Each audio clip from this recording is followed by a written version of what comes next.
The Declaration of Independence is the birth certificate of the most exceptional form of government in all of human history. It enshrines the first principles that are implemented by our Constitution. The preamble explains the nature, the extent, and the application of our Constitution. The Declaration and Constitution are essentially joined at the hip. I would recommend that you Google and you read John Quincy Adams' Jubilee on the Constitution. It was a presentation he did at the 50th anniversary of our Constitution. It's a wonderful document. He makes a compelling case that these two documents are joined at the hip. They're inseparable. You can't have one without the other. When you lose your first principles, then what's the Constitution going to do? What principles is it going to apply? It has to be the Declaration's first principles. So that's a very important. A lot of the liberal people would have you believe the Declaration is not important anymore. It's just a dusty old document. I've had my liberal friends tell me that the Constitution built a bridge away from the Declaration of Independence. Nothing could be further from the truth, folks. They're trying to get away from God. That's part of this worldview war we're in. That's why they want to separate these. They're inseparable if we're going to maintain our liberties and our freedoms. The structure of our government is what makes us unique and preserves our liberties. The vertical structure begins with individual self-government. This is foundational to all of government. Like all levels, it depends on three principles: responsibility, authority, and jurisdiction. If any of these legs fail, tyranny starts creeping in. The primary levels of government are individual self-government. Again, folks, this is foundational. If that breaks down, all of society breaks down.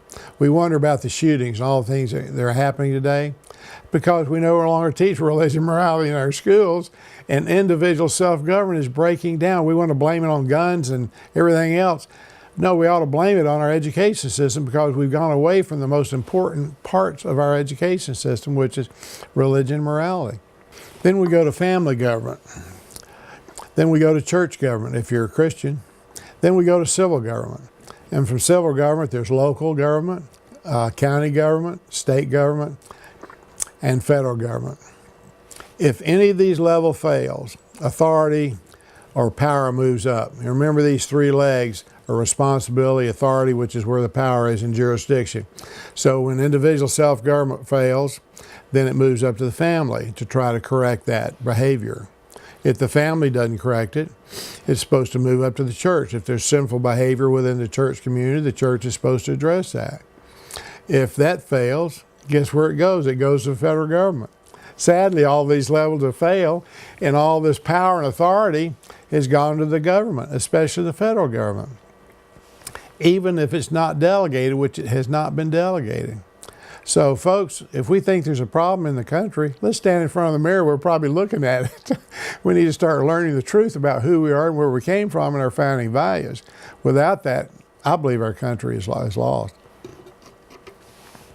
These principles apply to all levels, like a three-legged stool. If any of these three principles are destroyed, given away, not accepted, or ignored, or usurped, that level of government is out of balance or fails, and we move a little closer to tyranny. This is an extremely important principle. Again, why do we think we have so many shootings? Because these lower levels of governments have failed. We've turned it all over to government, which isn't based on religion and morality, is it? It's based on power. It's based on man's law, and that's what we've allowed it to become based on instead of God's law. So I think there are a lot of answers here. In fact, David Barton's got an interesting book. It's called To Pray or Not to Pray. And he looks at what happened in '62 when prayer came out of schools, and '63 when the Bible came out of schools. All the negative indicators took a sharp departure. Out of wedlock births, rapes, burglaries, robberies, all these things took a sharp upturn for the worse when we took prayer and God out of school. We need to get back there, folks.